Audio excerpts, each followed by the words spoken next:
ईशानः सर्वविद्यानाम् ईश्वरः सर्वभूतानां ब्रह्माधिपतिर्ब्रह्मणोऽधिपतिर्ब्रह्मा शिवो मे अस्तु सदा शिवोम् ॐ तत्पुरुषाय विद्महे महादेवाय धीमहि तन्नो रुद्रः प्रचोदयात् ॐ अघोरेभ्यो तघोरेभ्यो घोरघोरधरेभ्यः सर्वेभ्यो सर्वेभ्यो नमस्ते अस्तु रुद्ररूपेभ्यः।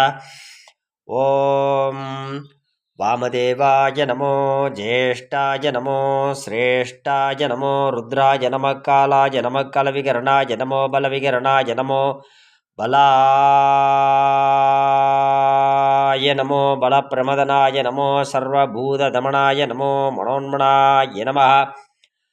ॐ सत्योजातं प्रपद्यामि सत्योजाताय वै नमो नमः भवे भवे नादिभवे भवस्वमाहं भवोद्भवाय नमः। ईशान तत्पुरुष घोर वामदेव सत्योजात केशादिपादान्त साम्ब परमेश्वर मूर्तं ध्यायामि आवाहयामि आसनं बाध्यम् अर्घ्यं सर्वोपचारपूजां समर्पयामि।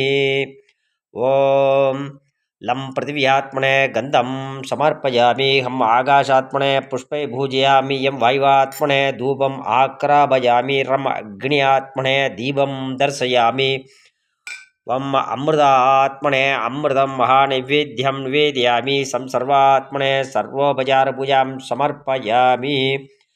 सुप्रीतो सुप्रसन्नो सत्यव्रतो भवते।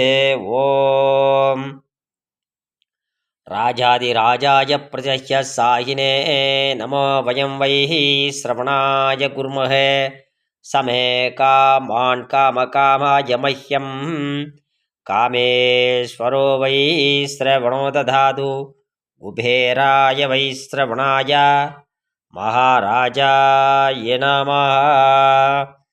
कर्पूरगौरं करुणावतारं संसारसारं भुजगेन्द्रहारं सदा वसन्तं हृदयारविन्दे भवं भवानीं सहितं नमामि भवं भवानीं सहितं नमामि भवं भवानीं सहितं नमामि। सांब परमेश्वर मूर्त्यै नमः।